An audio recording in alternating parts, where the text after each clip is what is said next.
Olá, pessoal, tudo bem com vocês, né? Espero que vocês estejam bem, né? Estejam despertos para uma semana bem abençoada. Então, quero primeiro desejar essa semana bem abençoada, bem produtiva para todos vocês, tá certo? Qual é o nosso assunto de hoje, né? Hoje nós vamos trabalhar o tema período joanino.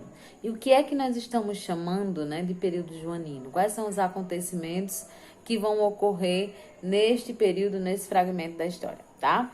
Então, para a gente ver como se estabeleceu esse período, nós precisamos então voltar um pouquinho, né? Nós estamos falando do período que corresponde ali à cisão entre Brasil colônia e Brasil independente, tá? Então, o que é que nós estamos chamando especificamente de período joanino?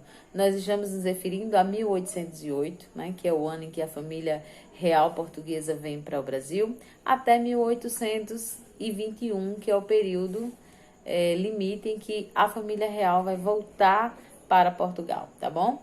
Então, resumindo, é o período em que a família real portuguesa instalou-se no Brasil. É esse momento que nós estamos chamando de período joanino.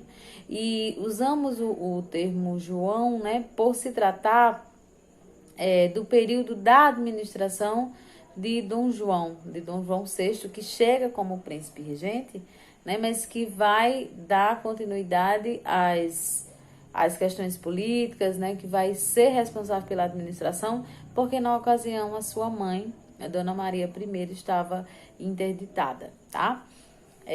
Bom, como é que a família real portuguesa chega ao Brasil? Dentro do contexto do bloqueio continental e das guerras napoleônicas, ou seja, né, do expansionismo napoleônico que desejava ocupar todas as terras e todas as nações que se opusessem à declaração, né, do bloqueio continental. E aí, como eu expliquei para vocês anteriormente, Portugal, por já ter estabelecido uma política econômica, né, com a Inglaterra, optou por permanecer nesse acordo e aí recebeu a ajuda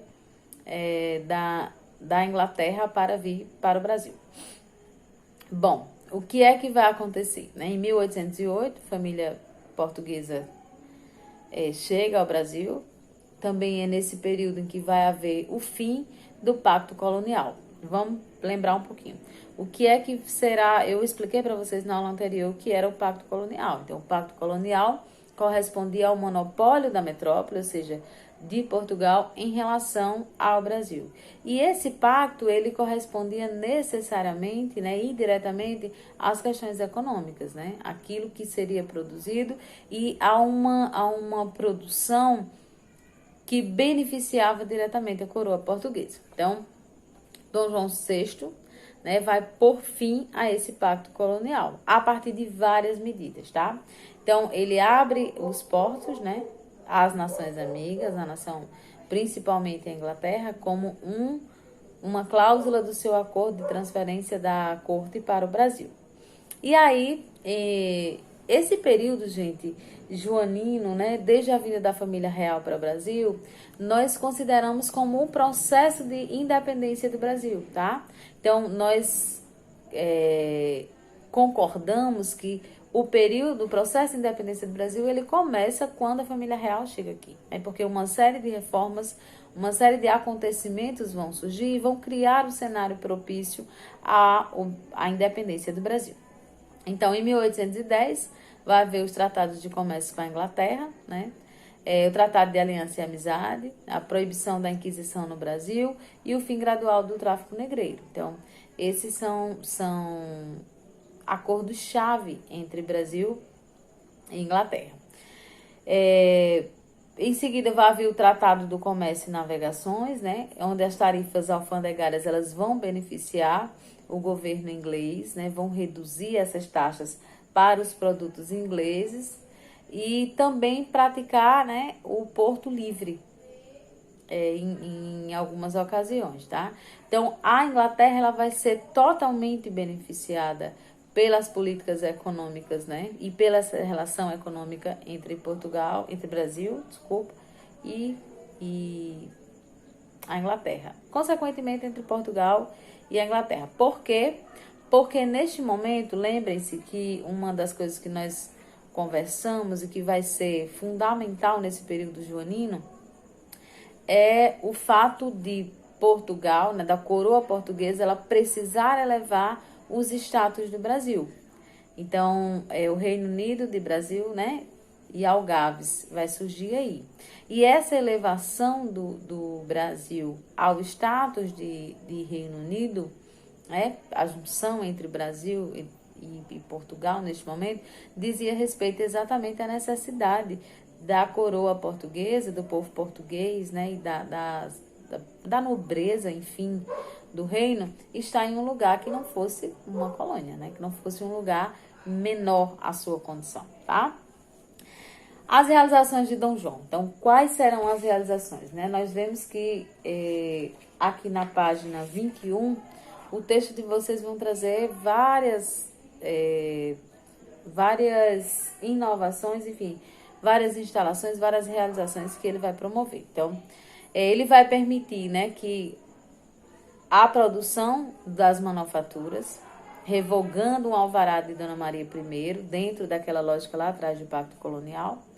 E aí isso vai frustrar um pouco a concorrência inglesa. Por quê? Porque tanto Portugal, né, quanto o Brasil eram dependentes das manufaturas inglesas, tá?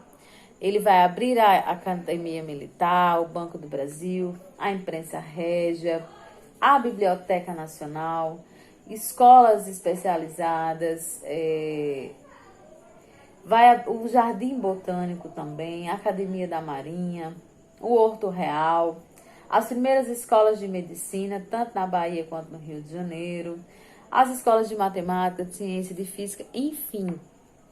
Em geral, nós percebemos que o Brasil, né, ele precisa, a partir desse estabelecimento da família real, elevar-se o seu status, né, e ter uma condição de abrigar essa família, de abrigar, e não só a família, tá, gente, mas lembrando que veio um número considerável de pessoas junto à família real, e aí essas pessoas, né, essa alta sociedade, essa alta nobreza, ela também precisava ocupar o seu tempo e ter sua vida intelectual garantida aqui, tá? Quais são as consequências sociais da instalação da corte, né? Então, eles vão importar os costumes da Europa, né, no Rio de Janeiro. Então, vai haver uma mudança no próprio comportamento social. O custo de vida no Rio de Janeiro também vai ser bastante elevado, né, porque os gastos da família real estarão concentrados, então, na produção e especificamente no Brasil, né, o estabelecimento das famílias, né, as moradias, enfim, é um gasto absurdo. Um crescimento populacional, consequentemente uma urbanização, a própria instalação desses equipamentos, dessas instituições, elas vão exigir essa urbanização, essa modernização do ponto de vista estrutural da cidade. A criação dos cargos públicos, né, para ocupar os nobres também. A distribuição dos títulos nobiliárquicos, então, também um grupo de brasileiros, né, que vão se aproximar de Dom João também receberão esses títulos de nobreza. O apoio aos proprietários rurais e o aumento, né, dos impostos para financiar as despesas da corte. Então, vão haver essas mudanças imediatas. A elevação do Brasil ao Reino Unido, né, a Portugal e Algarves, vai acontecer especificamente em 1815. Então, todas essas reformas que a gente falou, elas vão, né, criar as condições para que o Brasil se torne um Reino Unido, tá? E, então, isso vai fazer com que a corte no Brasil, né, ela seja legitimada. Ela passe a ter uma vida própria da corte, tá? E aí, em 1816, também, Dom João vai encomendar, né, uma missão artística francesa de Jean-Baptiste Debré, que vai ser a vinda de vários artistas. O Jean-Baptiste Debré, boa parte do que nós temos acesso, do que nós conhecemos do cotidiano brasileiro, né, do Rio de Janeiro, enfim, no período colonial vem dessas gravuras, dessas pinturas, então ele se preocupou bastante em pintar esse cotidiano na cidade, né? Por exemplo, o escravo de ganho, a senhora, as famílias, então tudo isso está bem registrado aí dentro dessa obra de Jean-Baptiste Debré. Eu sugiro que quem não conheça dê uma olhada, porque são fascinantes as gravuras, né? O que é que vai acontecer também em termos de política externa, tá? O que é que eu tô fazendo com essa gravação, gente? Eu tô fazendo um apanhado geral, um resumo, né? Mas aí eu preciso que vocês também leiam quando vocês verem esse vídeo, posteriormente leiam o texto. E aí vocês vão ver que tá tudo aqui no textinho de vocês, tá? Então, em 1807, né, vai haver a invasão da Guiana Francesa, que só vai ser devolvida em 1817. Em 1816, vai haver a anexação da província Ciplastina, né, que vai consequentemente ficar independente em 1828, tá? Então, isso são acontecimentos que vão afetar os gastos, né, os gastos da coroa. Porque as guerras, né, as lutas, enfim, todos esses processos que envolvem embate, eles custam muito caro, eles são bem caros, né? Vai haver também a Revolução Liberal do Porto, em 1820, que vai agravar a crise econômica, né? E também o domínio inglês. Além disso, o que é que vai acontecer? Vai haver um aumento, um crescimento da liderança da burguesia portuguesa, né, que com a Revolução do Porto vai começar a insistir no retorno da família real para o Brasil. Então, qual era o objetivo da Revolução do Porto? A volta de Dom João VI, né? Eles pediam a volta de Dom João, o restabelecimento de uma Constituição, a recolonização do Brasil, né, para restabelecer o monopólio português. E aí, em 1821, Dom João retorna para Portugal. E aí, quem assume o poder aqui no Brasil é Dom Pedro, né? Por que Dom João demora a voltar, né? Fica aqui e demora a voltar para Portugal? Porque uma das coisas que ele tinha medo era exatamente o fato de perder o monopólio sobre o Brasil, tá? E aí uma solução encontrada por Dom João foi, por exemplo, deixar Dom Pedro, né, ocupando o trono português, né, o trono brasileiro, no caso, e aí voltar para Portugal.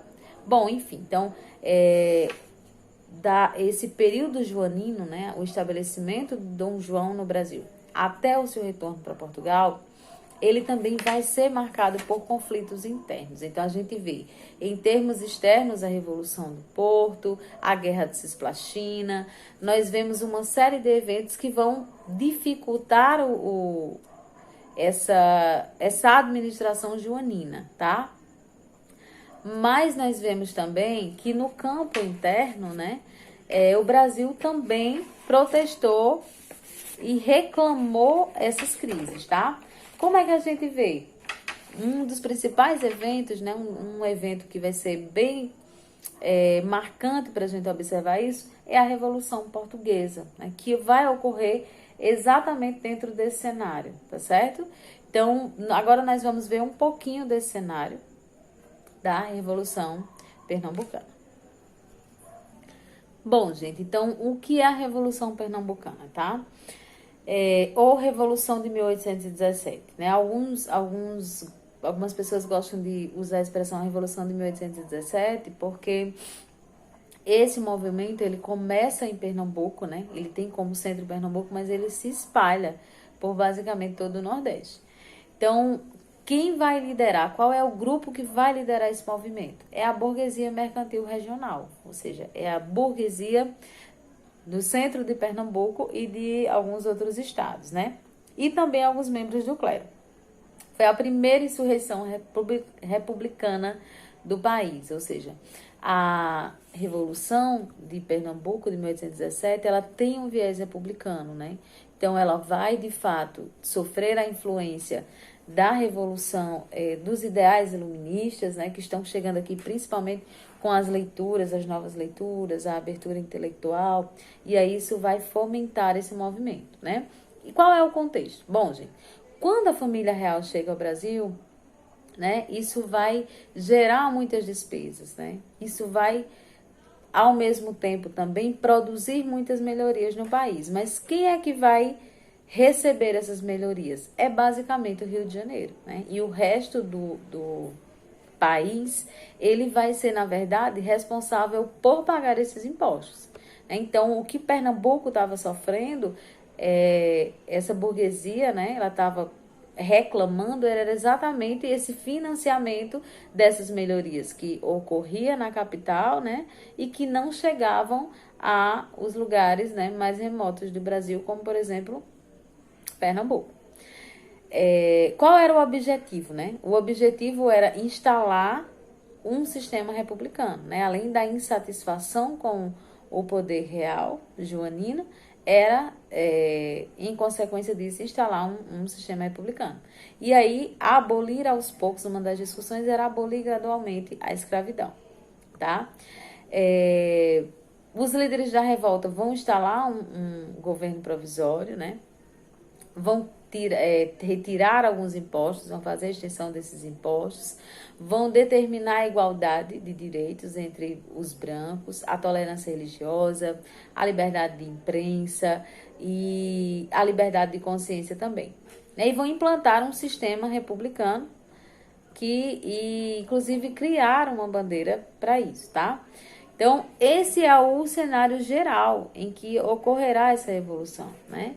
Então, além disso também, uma coisa que chamava a atenção dos revoltosos e que eles reclamavam era porque havia uma presença maciça de portugueses na liderança do governo, né? Principalmente na área administrativa.